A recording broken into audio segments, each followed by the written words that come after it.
வணக்கம். ராம ரவிக்குமார், இந்து தமிழர் கட்சி நிறுவன தலைவர்.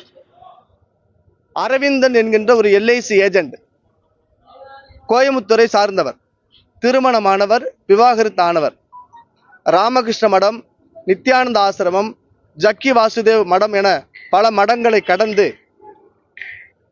மதுரை ஆதீனம் 292வது சன்னிதானம் இருந்த பொழுது தம்பிரானாக வந்து விஸ்வலிங்க தம்பிரான் என்று பெயர் சூட்டப்பட்ட நபர்.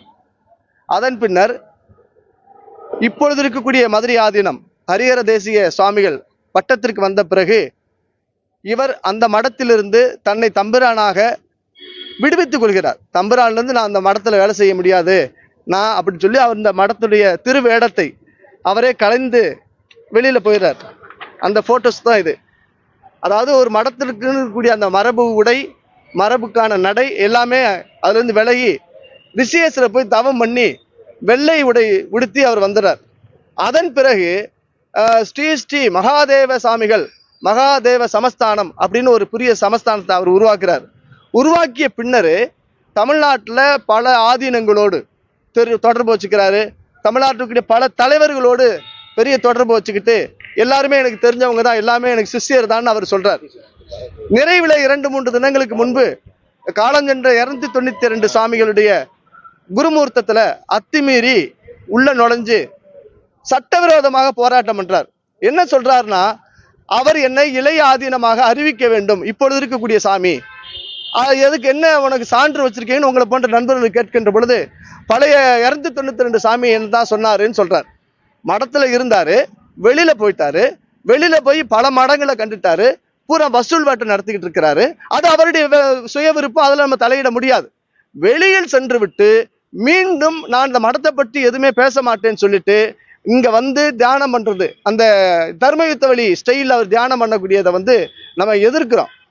நீங்க வெளியில போன பிறகு திரும்ப இந்த முள்ள வர்றதுக்கு சட்டத்தின்படியோ எதன்படியும் உரிமை கிடையாது. அது மட்டுமல்லாது தமிழ்நாடு அரசு இதுல தலையிடணுங்கிறார். இந்து சமய அறநிலையத்துறை தலையிடணுங்கிறார். சட்டம், இந்து சமய அறநிலையத்துறை சட்டத்தின்படி ஒரு மடத்தினுடைய மடாதிபதி இருக்கின்ற பொழுது அந்த மடத்தினுடைய விஷயங்களில் அரசு தலையிடுவதற்கு எந்த விதமான உரிமையும் கிடையாது. அதே போல தமிழ்நாட்டில் இருக்கக்கூடிய தருமபுர ஆதீனம் இந்து சமய அறநிலையத்துறை தலையிடணுங்கிறார். ஒரு மடத்துடைய விஷயத்துல மற்ற எந்த ஆதீனங்களும் தலையிட மாட்டாங்க, ஒரு வழிகாட்டுதல் செய்வாங்களே ஒழிய செய்ய மாட்டாங்க. இவர் தமிழ்நாட்டில் இருக்கக்கூடிய திருவாவடுதுறை ஆதீனம், தருமபுர ஆதீனம், வேளாக்குறிச்சி ஆதீனம், செங்கோல் ஆதீனம் உள்ளிட்ட ஒரு 20-30க்கு மேற்பட்ட ஆதீனங்களோடு சேர்ந்து புகைப்படம் எடுத்துக்கொண்டு எல்லா ஆதீனங்களும் இதற்கு வழி சொல்லணும்னு சொல்றார். அவருக்கு பின்னணியில நக்சலைட் இயக்கங்கள் இருக்குமோன்னு நாங்கள் சந்தேகப்படுறோம், மதமாற்ற சக்திகள் இருக்குமோன்னு நாங்கள் சந்தேகப்படுறோம். ஒரு மடத்திலிருந்து வெளியேறி அந்த மடத்தினுடைய உடையை மாற்றிவிட்டு மீண்டும் மதுரை ஆதீனத்துடைய மரபு வழியா இருக்கக்கூடிய அந்த உடைகளை அணிந்து கொண்டு தன்னை மதுரை ஆதீனமாகவே நினைத்து கொண்டு வாழக்கூடிய ஒரு பொய் பேர் வழி கபட வேடதாரி என்ற குற்றச்சாட்டை நான் முன்வைக்கிறேன்.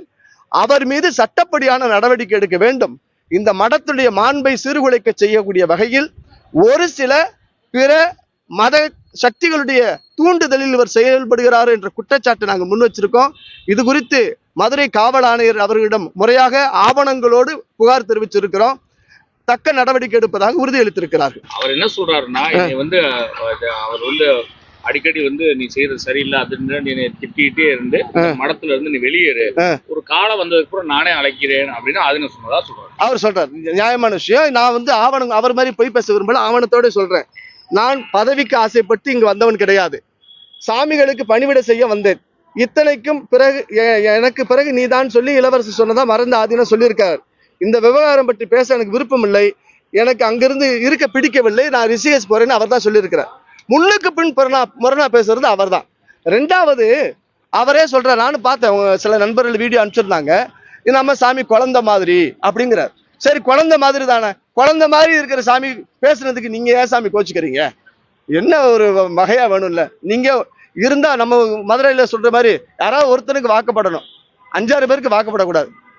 ஒரு நபர் ஒரு மடம் இருக்கணும். நீங்க ஒரு மடத்தை விட்டுட்டு பல மடம், இந்த மதமாற்றம் மாதிரி மடமாற்றம் பண்ற வேலைக்குரிய செய்யறாரு. இந்த கெட்டப்ப போட்டு ஏமாத்தக்கூடிய, சரி அவர் மதுரை ஆதீனம் மாதிரியே தங்கத்துல உத்ராட்சம் கழுத்துல திருவேடம் எல்லாம் போட்டுட்டு போறாரு. கலெக்டர் அலுவலகம் போகும்போது அந்த வேடத்துல போகணுமா இல்லையா? இப்ப நான் தலப்பா கட்டிருக்கேன், தலப்பா கட்டுற கெட்டப் தான் எனக்கு. அதை விட்டுட்டு அங்க போயிட்டு ஏதாவது கலெக்டர் ஆபீஸ் ஒரு ஆதீனத்தை நியமிக்க முடியாது. காரணம், ஏதாவது கருணை அடிப்படையில நம்மளை ஆதீனமா நியமிச்சிட மாட்டாங்களாங்கிற ஒரு நப்பாசை தவறான வழிகாட்டுதல போயிருக்கிறார். அவருக்காக நான் பிரார்த்தனை பண்ணிக்கிறேன். ஒரு குற்ற வழக்கு பதிவு செய்யணும் ஆதீனம் அப்படின்லாம் கூட சொல்றாரு. அந்த மாதிரியான இதுகள்லாம் இருந்தா, ஏன்னா எந்த ஆதீனத்து மேலேயும் இந்த ஒரு வழக்குகளோ உள்ள சர்ச்சைகளோ இருந்ததில்லை. இந்த ஆதீனம் இப்படி இருக்கிறாரு. ரொம்ப நியாயமான கேள்வி கேட்டீங்க. மாண்புமை நீதிமன்றம் அந்த நீங்க சொல்லக்கூடிய குற்றச்சாட்டுக்கு பிணை கொடுத்திருக்கு. நீதிமன்றம் வந்து காவல்துறைக்கு அதிகமா நீங்க ஹராஸ் பண்ணக்கூடாதுன்னு வழிகாட்டுதல் செஞ்சிருக்கு. நீதிமன்றத்துடைய உத்தரவை நான் மதிக்கிறேன். அது குறித்து மேலும் கருத்து சொல்ல நான் விரும்பல. அரசியல தியானம் பண்ணவங்களே காணாம போட்ட பொழுது ஆன்மீகத்துல ஒரு தியான பிராட்சி பண்ணி என்ன பண்ண போறாரு எனக்கு தெரியலீங்க. அதனால திரு விஸ்வலிங்க, அவருக்கு பேரு அரவிந்தன், அப்புறம் வந்து விஸ்வலிங்க தம்பரான், அப்புறம் மகாதேவ சாமிகள், அப்புறம் மகாதேவ சமஸ்தானம், இப்படி பல பெயர்ல பல வேடத்துல பல மடத்துல பல பெயர்ல உழவி கொண்டிருக்கக்கூடிய இந்த பேர்வழி மீது நடவடிக்கை எடுக்க வேண்டும் என்பது நிச்சயம். தயவு கூர்ந்து தமிழ்நாட்டில் இருக்கக்கூடிய ஆதீன பெருமக்கள் எல்லா ஆதீனங்கள்ட்டையும் எல்லா இந்து இயக்க தலைவர்கிட்ட நான் வேண்டுகோள் முன்வைக்கிறேன். உங்களோட ஒரு போட்டோ கிட்ட எடுத்துக்கிட்டு அடுத்து என்னத்தான் இந்த மடத்துக்கு ஆதீனமாக நியமிக்க போறாரு அப்படின்னு சொல்லி உங்க மடத்துக்கு வந்து ஒரு பிரச்சனை பண்ணலாம். இது தலைவர்கள் எல்லாமே நீங்க எச்சரிக்கையா இருக்குன்னு வேண்டுகோளை முன்வைக்கிறேன். இது பழைய அருணகிரிநாதசாமி அவருடைய படத்துக்கு முன்னாடி அவரே மனம் விரும்பி அந்த மடத்தினுடைய திருவேடம் சொல்லக்கூடிய அந்த கெட்டப், அந்த பாரம்பரிய உடைய மாற்றிட்டு போறார். அதன் பின்னர் வெள்ளை உடை அணிந்து வேற வேஷத்துல இருக்கிறார். வெளிநாட்டுக்காரங்க தியானம் பெற்று கொடுக்கிறார். எங்க ஜக்கி சாமியோட இந்த கெட்டப்